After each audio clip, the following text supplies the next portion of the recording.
Hello friends, welcome to our PhD class. I am your friend Sushmita Vajpayee. So आज हम लोग class 10th का our environment chapter करने जा रहे हैं. ठीक है, ये चैप्टर बहुत ही आसान है, छोटा चैप्टर है. ठीक है, और बहुत जल्दी कंप्लीट हो जाएगा. तो इस चैप्टर से ऑलमोस्ट 5 मार्क्स का पूछा जाता है. ठीक है, 5 मार्क्स में 3 मार्क्स आपका लॉन्ग क्वेश्चन का हो गया ऑलमोस्ट, और 2 मार्क्स का शॉर्ट क्वेश्चन का हो गया. Got it. तो इसमें इस चैप्टर में देख लेते हैं हम लोग टॉपिक कौन कौन से कवर करने वाले हैं. टॉपिक इसमें रहेंगे इकोसिस्टम, फिर abiotic and biotic component, food chain, food web, biomagnification, ozone layer, biodegradable and non biodegradable, and waste management.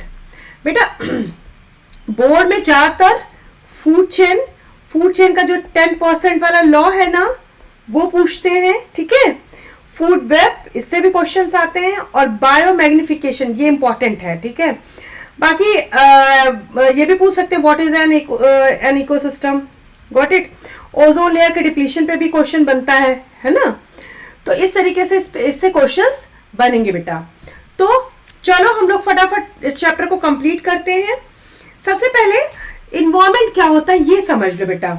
Environment, yes. So what is an environment. तो इन्वायरमेंट मतलब कि अवर सराउंडिंग, जहां पे कोई एक इंडिविजुअल रहता है उसको उसका एनवायरमेंट बोलते हैं. Got it. Suppose Leh Ladakh में क्या होता है, बहुत ज्यादा ठंड होती है. Got it. और वहीं पर नॉर्थ इंडिया में उतना मॉडरेट टेम्परेचर रहता है. तो ये क्या है, ये हमारा एनवायरमेंट हुआ, ये वहां के लोगों का एनवायरमेंट हुआ. Got it. चले आगे. तो ये सारे टॉपिक्स आपको पढ़ने इस चैप्टर में. अब सबसे पहला हमने क्या लिया है, इकोसिस्टम लिया ना. तो इकोसिस्टम पढ़ते हैं कि इकोसिस्टम वैसे होता क्या है.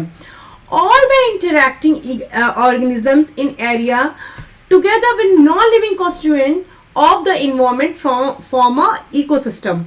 मतलब लिविंग थिंग्स और नॉन लिविंग थिंग्स के बीच का जो इंटरेक्शन है, that is known as ecosystem. ठीक है, जैसे पॉन्ड का अलग इकोसिस्टम होता है. कैसे इकोसिस्टम होता है, उसमें फिशेस होती हैं, प्लैंक्टॉन्स होते हैं. ठीक है, एक्वेटिक प्लांट्स होते हैं, बड़ी फिशेस होती हैं, छोटी फिशेस होती हैं, एल्गा होती है. तो ये क्या है, उस पॉन्ड का एक इकोसिस्टम है. क्लियर है. तो इकोसिस्टम जो है बेसिकली 2 चीजों से बना होता है, that is a biotic component और एबायोटिक कंपोनेंट. आपने बेटा पढ़ा होगा स्टार्टिंग में कि बायोटिक कंपोनेंट और एबायोटिक कंपोनेंट. आप इकोसिस्टम की डेफिनेशन ये भी बता सकते हो बेटा कि ecosystem is collectively known as, मतलब relationship between biotic component and abiotic component. ठीक है, it's a relationship between biotic component and abiotic component, that is called the ecosystem. Clear है इतना. अब इकोसिस्टम जो है it is an open space. ठीक है, built by physical and biological components. Physical मतलब हो गया एबायोटिक. एबायोटिक में क्या क्या आ जाएगा, जैसे कि टेम्परेचर है, रेनफॉल है. ठीक है, और विंड, सॉइल, मिनरल्स, ये सब क्या है तुम्हारा एबायोटिक कंपोनेंट्स है. बायोटिक कंपोनेंट्स में क्या आ जाएंगे आपके, प्रोड्यूसर, डिकम्पोजर, क्या कहते हैं, कंज्यूमर्स. Got it. तो इनको कलेक्टिवली क्या बोलेंगे, इकोसिस्टम बोलेंगे. समझ में आ रहा है बेटा. ठीक है, इकोसिस्टम का देखो पर्टिकुलर कोई साइज नहीं होता है. ठीक है, इकोसिस्टम में जो है एक लार्ज डेजर्ट का भी हो सकता है, एक छोटे से पॉन्ड का भी हो सकता है, एक ट्री का भी हो सकता है. ठीक है, मतलब एरिया बहुत वास्ट भी हो सकता है और एक बहुत छोटा एरिया भी हो सकता है. तो इट्स डिपेंड. Got it. तो अगर हम जो है कहीं पर गार्डन, अगर हम सपोज अपनी बालकनी में गार्डन प्रिपेयर कर रहे हैं, तो ये क्या हो गया, ये भी तो एक छोटा सा इकोसिस्टम हो गया ना. ठीक है, तो होपफुली आप इकोसिस्टम समझ में आ गया होगा. All the interacting organism in an area together with non living constituent of the environment form an ecosystem, या a relationship between biotic component and abiotic component is known as ecosystem. Clear है. चले आगे. ठीक है, अब थोड़ा सा environment के बारे में पढ़ लेते. अच्छा हाँ, एक टर्म हम स्किप कर गए, that is called ecology. Ecology क्या होती है,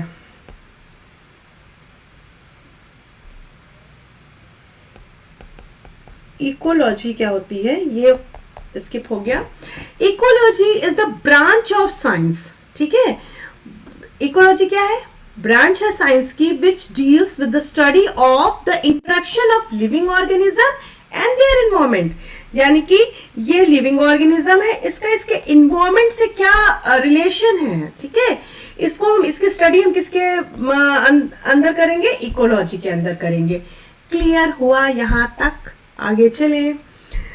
फिर ये इस पॉन्ड का इकोसिस्टम बताया है मैंने, ठीक है अभी। और ये इकोलॉजी क्या होती है, ecology is the branch of science which deals, या branch of biology which deals with the study of, किसकी स्टडी कर रहे हैं हम, ठीक है, किसकी स्टडी कर रहे हैं, living organism and their environment. Living organism and their environment, जो उसका इन्वायरमेंट है, ठीक है, गॉट इट। तो this is called the ecology, ठीक है। अब चलो आगे, इन्वायरमेंट क्या होता है, ठीक है। इन्वायरमेंट क्या है, physical, chemical and biological condition है किसी भी रीजन की जहां पर कोई ऑर्गेनिज्म रहता है, ठीक है। जैसे सपोज हम लोग दिल्ली एनसीआर में रहते हैं तो हमारा ये क्या है, इन्वायरमेंट है। कोई डेजर्ट में रहता है, राजस्थान में रह रहा है, थार डेजर्ट में रह रहा है, तो वो उसका इन्वायरमेंट है, ठीक है। It includes air, light, soil. क्या क्या इसमें आता है, एयर, लाइट, सॉयल, है ना, टेम्परेचर, वाटर, एवरीथिंग, ठीक है। The environment has three main components. कौन कौन से थ्री मेन कंपोनेंट्स होते हैं, एक तो होता है फिजिकल सराउंडिंग, जिसमें आ जाता है आपका सॉयल, एयर एंड वाटर, ठीक है। फिर लिविंग ऑर्गेनिज्म, लिविंग ऑर्गेनिज्म जैसे मैंने बताया था, प्रोड्यूसर, कंज्यूमर एंड डिकम्पोजर। ये क्या है, प्रोड्यूसर में आ गया प्लांट्स, ठीक है, और plants, animals and decomposers. Decomposer में बैक्टीरिया एंड फंजाई आ जाएंगे, ठीक है। फिर आ जाते हैं मेट्रोलॉजिकल फैक्टर्स। मेट्रोलॉजिकल यानी क्लाइमेटिक फैक्टर्स, इसमें आ जाएगा आपका sunlight, temperature, rainfall, humidity, pressure and wind speed. Chapter बहुत इजी है, इसको एकदम नॉर्मली पढ़ो, बहुत अच्छे से तैयार हो जाएगा और आपके 5 नंबर पक्के। What it. चलो, फिजिकल इन्वायरमेंट में क्या आ जाएगा, it is also called the abiotic और नॉन लिविंग इन्वायरमेंट। ये एबायोटिक कंपोनेंट है किसका, इकोसिस्टम का। और इसमें क्या क्या आ जाए, हाँ जी, तो इकोसिस्टम का जो फर्स्ट पार्ट है that is called abiotic components यानी नॉन लिविंग कंपोनेंट्स। ये कितने टाइप से बना हुआ है, 3 टाइप से बना हुआ है, ठीक है। First one is physical environment, second is inorganic substance and third one is climatic factor. तो जो इनऑर्गेनिक सब्सटेंस है, these includes nutrient elements and compounds like, इसमें क्या क्या आ जाएगा, carbon dioxide, nitrogen, water, oxygen, sulphur, phosphorus, calcium etcetera, ठीक है। और हो गया, ठीक है। फिजिकल में क्या आ गया है आपका, सॉइल, वाटर एंड एयर, ठीक है। और क्लाइमेटिक फैक्टर में आ जाएगा ये आपका light, temperature, pressure and humidity. मैंने लास्ट उसमें पेज पे क्या बताया कि ये फिजिकल इन्वायरमेंट क्यों नेसेसरी है, ये न्यूट्रिएंट्स प्रोवाइड करता है, स्पेस प्रोवाइड करता है और वेदर को कंट्रोल करता है बेटा। तो physical environment, inorganic substance, climatic factor, ये सब किसके पार्ट है, एबायोटिक कंपोनेंट के पार्ट्स है, ठीक है। और ये किस पे इम्पैक्ट डालेंगे, ये बायोटिक कंपोनेंट पे इम्पैक्ट। हाँ तो बेटा हम लोग बायोटिक कंपोनेंट्स कर रहे थे, तो बायोटिक कंपोनेंट्स मतलब लिविंग कंपोनेंट्स, ठीक है, लिविंग बींग्स। तो these includes all plants and animal which may any of the following types like producer, consumer and decomposer. Producer, as you know very well, these are autotrophs. Autotrophs means they are chlorophyll containing plants, ठीक है, which includes alga, grasses and plants.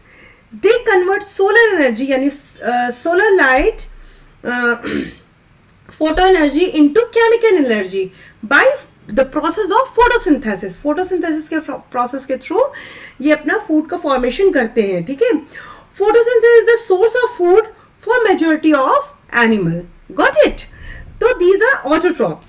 These are prime producer यानी green plants are the prime producer of food, ठीक है।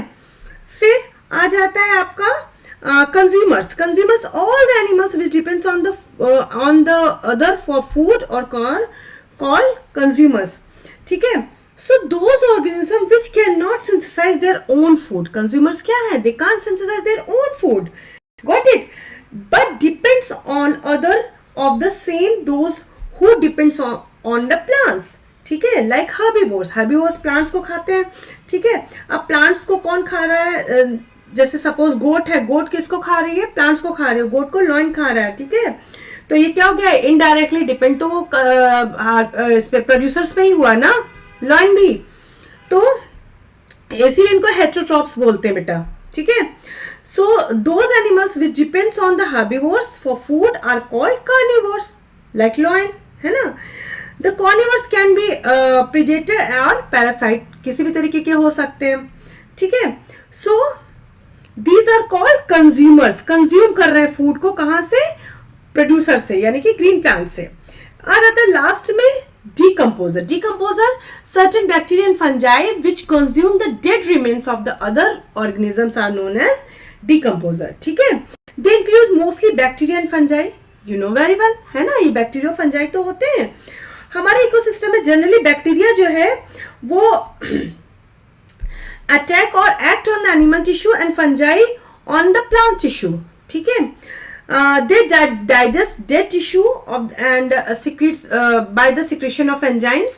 वो digest कर लेते हैं जो सब्सटेंस होता है, और जो कॉम्प्लेक्स सब्सटेंस है, सपोज लाइक कार्बोहाइड्रेट है, कार्बोहाइड्रेट्स हैं, है ना, और प्रोटीन है तुम्हारा. ठीक है, और जो है ये फैट्स हैं, ये क्या है, कॉम्प्लेक्स है ना, इनको सिंपलर फॉर्म में कन्वर्ट कर देते हैं. जैसे कार्बोहाइड्रेट है तो किस में चेंज हो जाएगा, कार्बन, हाइड्रोजन और ऑक्सीजन में कन्वर्ट हो जाएगा. तो इस तरीके से ये डिकम्पोजर बोलते हैं. सप्रोफाइट वर्ड्स हम यूज करते हैं किसके लिए, जो कि ऐसे एनिमल्स जो डेड और डिकेइंग थिंग्स पे सर्वाइव करते हैं, जैसे फंजाई. ठीक है, इसको सप्रोफाइट्स बोलते हैं. ठीक है, चले बेटा, तो ये बायोटिक कंपोनेंट्स हो गए, ये बायोटिक कंपोनेंट्स हो गए. अब यहां तक का आपको क्लियर हुआ है. नेक्स्ट लेक्चर में हम बाकी की चीजें कवर करेंगे, लाइक